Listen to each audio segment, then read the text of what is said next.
Washing ಮಷಿನ್ನಲ್ಲಿ ಬಟ್ಟೆ ತುಂಬ ಚೆನ್ನಾಗಿ ಕ್ಲೀನ್ ಆಗಲು ಕೆಲವೊಂದು ಟಿಪ್ಸ್ಗಳು. ಈಗ ಪ್ರತಿಯೊಂದು ಮನೆಯಲ್ಲೂ ವಾಷಿಂಗ್ ಮಷಿನ್ ಇದ್ದೇ ಇರುತ್ತದೆ. ಏಕೆಂದರೆ ಕೆಲವರಿಗೆ ಆರೋಗ್ಯ ಸಮಸ್ಯೆ, ಇನ್ನು ಕೆಲವರಿಗೆ ಬಟ್ಟೆ ವಾಶ್ ಮಾಡಲು ಸಮಯವಿಲ್ಲದ ಕಾರಣ ಮಷಿನ್ ಇದ್ದರೆ ಸಮಯ ಉಳಿಯುತ್ತದೆ ಎನ್ನುವ ಕಾರಣದಿಂದ ವಾಷಿಂಗ್ ಮಷಿನ್ ಉಪಯೋಗಿಸುವರು. ಈ ರೀತಿ ಮಷಿನ್ಗಳಿಂದ ಬಟ್ಟೆ ವಾಶ್ ಮಾಡುವವರ ಸಾಮಾನ್ಯ ಕಂಪ್ಲೇಂಟ್ ಏನೆಂದರೆ, ನಮ್ಮ ಬಟ್ಟೆ ನೀಟಾಗಿ ವಾಶ್ ಆಗುತ್ತಿಲ್ಲ, ಹೊಸ ಬಟ್ಟೆಗಳು ಕೂಡ ಒಂದೆರಡು ವಾಶ್ಗೆ ಫೇಡ್ ಆಗಿ ಹಳೆಯ ಬಟ್ಟೆಯ ರೀತಿ ಕಾಣುತ್ತವೆ ಮತ್ತು ಬಟ್ಟೆಗಳು ಹಾಳಾದ ರೀತಿಯಲ್ಲಿ ಎನಿಸುತ್ತವೆ ಇತ್ಯಾದಿ ದೂರುಗಳು ಇದ್ದೇ ಇರುತ್ತವೆ. ಯಾವ ರೀತಿ ವಾಷಿಂಗ್ ಮಷಿನ್ನಲ್ಲಿ ಬಟ್ಟೆ ವಾಶ್ ಮಾಡುವುದರಿಂದ ನೀಟಾಗಿ ಸ್ವಚ್ಛವಾಗಿ ಆಗುತ್ತವೆ ಮತ್ತು ಯಾವೆಲ್ಲ ತಪ್ಪುಗಳನ್ನು ಮಾಡುವುದರಿಂದ ಯಾವ ಸಮಸ್ಯೆಗಳು ಆಗುತ್ತವೆ, ಇವುಗಳ ಬಗ್ಗೆ ಮಹಿಳೆಯರಿಗೆ ಅನುಕೂಲವಾಗಲೆಂದು ಈ ಮಾಹಿತಿ ತಿಳಿಸುತ್ತಿದ್ದೇನೆ. ನೀವು ವಾಷಿಂಗ್ ಮಷಿನ್ಗೆ ವಾಷಿಂಗ್ ಪೌಡರ್ ಹಾಕುವ ಬದಲು ಲಿಕ್ವಿಡ್ ಬಳಸಿ. ಒಂದು ವೇಳೆ ಪೌಡರ್ ಬಳಸಬೇಕಾದ ಪರಿಸ್ಥಿತಿ ಇದ್ದರೆ ಅದನ್ನು ನೀರಿಗೆ ಹಾಕಿ ಕರಗಿದ ನಂತರ ಮಷಿನ್ಗೆ ಹಾಕಿ. ಇಲ್ಲವಾದರೆ ಅದು ಮಷಿನ್ ಕೆಳಗೆ ಸೇರುತ್ತದೆ ಮತ್ತು ಬಟ್ಟೆಗಳಿಗೆ ಪೌಡರ್ ಹತ್ತದೆ, ಬಟ್ಟೆಗಳು ಸ್ವಚ್ಛವಾಗುವುದಿಲ್ಲ ಮತ್ತು ನಂತರದ ದಿನಗಳಲ್ಲಿ ಮಷಿನ್ ಹಾಳಾಗಬಹುದು. ಹೆಚ್ಚು ಕೊಳೆ ಇರುವ ಬಟ್ಟೆಗಳ ಭಾಗಗಳನ್ನು, ಅಂದರೆ ಉದಾಹರಣೆಗೆ ಶರ್ಟ್ನ ಕಾಲರ್, ಕೈಕಪ್ ಇತ್ಯಾದಿಗಳನ್ನು ಮೊದಲೇ ಕೈಯಿಂದ ಉಜ್ಜಿ ನಂತರ ಸ್ವಲ್ಪ ಒಣಗಿದ ಮೇಲೆ ಮಷಿನ್ಗೆ ಹಾಕಿ. ತೀರಾ ತೊಯ್ದಿರುವ ಬಟ್ಟೆಗಳನ್ನು ಮಷಿನ್ಗೆ ಹಾಕಬೇಡಿ. ಹೀಗೆ ಮಾಡುವುದರಿಂದ ಬಟ್ಟೆಗಳ ತೂಕ ಹೆಚ್ಚಾಗಿ ಮಷಿನ್ ಕೆಡುವ ಸಂಭವವಿರುತ್ತದೆ. ಬಿಳಿ ಬಟ್ಟೆಗಳನ್ನು ಬೇರೆ ಬಟ್ಟೆಗಳ ಜೊತೆ ವಾಶ್ ಮಾಡಲು ಹಾಕಬೇಡಿ, ಏಕೆಂದರೆ ಅವುಗಳ ಕಲರ್ ಬಿಳಿ ಬಟ್ಟೆಗೆ ಹತ್ತಬಹುದು. ಅದಕ್ಕೆ ಬಿಳಿ ಬಟ್ಟೆಗಳನ್ನು ಸಪರೇಟ್ ವಾಶ್ ಮಾಡಿ.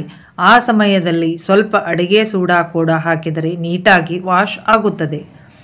ಬಟ್ಟೆಗಳು ಬೆಳ್ಳಗೆ ಪೌಡರ್ ಹಾಗೆ ಕಾಣಬಾರದು, ಎಂಬ್ರಾಯ್ಡರ್ ಕೀಳಬಾರದು, ಜಿಪ್ ಮತ್ತು ಬಟನ್ ಹಾಳಾಗಬಾರದು ಎಂದರೆ ಯಾವಾಗಲೂ ಬಟ್ಟೆಯನ್ನು ಉಲ್ಟಾ ಮಾಡಿ ವಾಶ್ ಮಾಡಲು ಹಾಕಬೇಕು.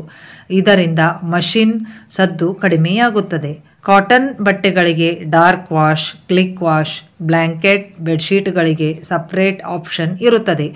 ಆ ಪ್ರಕಾರವಾಗಿ ಸೆಟ್ ಮಾಡಿಕೊಂಡು ವಾಶ್ ಮಾಡಿದರೆ ಚೆನ್ನಾಗಿ ವಾಶ್ ಆಗುತ್ತದೆ ಮತ್ತು ಮಷಿನ್ ತುಂಬ ದಿನ ಬಾಳಿಕೆ ಬರುತ್ತದೆ. ಒಂದೇ ಬಾರಿಗೆ ಲೋಡ್ ಫುಲ್ ಬಟ್ಟೆ ಹಾಕುವುದರಿಂದ ಬಟ್ಟೆ ಸ್ವಚ್ಛ ಆಗುವುದಿಲ್ಲ. ಅಂದಾಜು 6-6.5 kg ಮಷಿನ್ನಿಗೆ 70% ಅಂದರೆ 6 ಜೊತೆ ಬಟ್ಟೆ ಮಾತ್ರ ಹಾಕಿ. ಅದು ಚೆನ್ನಾಗಿ ತಿರುಗಲು ಸ್ಪೇಸ್ ಕೊಡಬೇಕು. ಆಗ ಬಟ್ಟೆ ನೀಟಾಗಿ ವಾಶ್ ಆಗುತ್ತದೆ. ಮೊದಲೇ ಲಿಕ್ವಿಡ್ ಹಾಕಿ ಬಟ್ಟೆ ಹಾಕಿ ವಾಶ್ ಮಾಡುವುದಕ್ಕಿಂತ ಮೊದಲು ಬಟ್ಟೆ ಹಾಕಿ ನಂತರ ಮಷಿನ್ ಸ್ಟಾರ್ಟ್ ಮಾಡಿ ನೀರು ಬರಲು ಸ್ಟಾರ್ಟ್ ಆದ ನಂತರ ಲಿಕ್ವಿಡ್ ಹಾಕುವುದರಿಂದ ಲಿಕ್ವಿಡ್ ಚೆನ್ನಾಗಿ ಬಟ್ಟೆಗಳ ಜೊತೆ ಸೇರಿಕೊಂಡು ನೀಟಾಗಿ ವಾಶ್ ಆಗುತ್ತದೆ. ಕರ್ಟನ್ಗಳನ್ನು ವಾಶ್ ಮಾಡುವಾಗ ಅವುಗಳ ರಿಂಗು ತೆಗೆದು ಹಾಕಿ. ಇಲ್ಲದಿದ್ದರೆ ರಿಂಗ್ ಇರುವ ಕಡೆ ಪ್ಲಾಸ್ಟಿಕ್ ಇದ್ದರೆ ಕಟ್ಟಾಗುತ್ತದೆ. ಇಲ್ಲವಾದರೆ ರಿಂಗುಗಳನ್ನೆಲ್ಲ ಸೇರಿಸಿ ದಾರವನ್ನು ಕಟ್ಟಿ ವಾಶ್ ಮಾಡಲು ಹಾಕಿ. ಹೊಸ ಬಟ್ಟೆಗಳನ್ನು ಒಂದೇ ಬಾರಿಗೆ ಮಷಿನ್ಗೆ ಹಾಕುವುದು ತಪ್ಪು. ಮೊದಲು ಅದನ್ನು ಕೈಯಲ್ಲಿ ಒಮ್ಮೆ ವಾಶ್ ಮಾಡಿ ನೋಡಿ. ಬಣ್ಣ ಹೋಗಲಿಲ್ಲ ಎಂದರೆ ನೆಕ್ಸ್ಟ್ ಟೈಮ್ ವಾಷಿಂಗ್ ಮಷಿನ್ಗೆ ಹಾಕಿ. ಇಲ್ಲವಾದಲ್ಲಿ ಅದು ಬಣ್ಣ ಹೋಗುವ ಬಟ್ಟೆಯಾಗಿದ್ದರೆ ಮಷಿನ್ಗೆ ಹಾಕಿರುವ ಎಲ್ಲ ಬಟ್ಟೆಗಳಿಗೂ ಅಂಟಿಕೊಳ್ಳುತ್ತದೆ.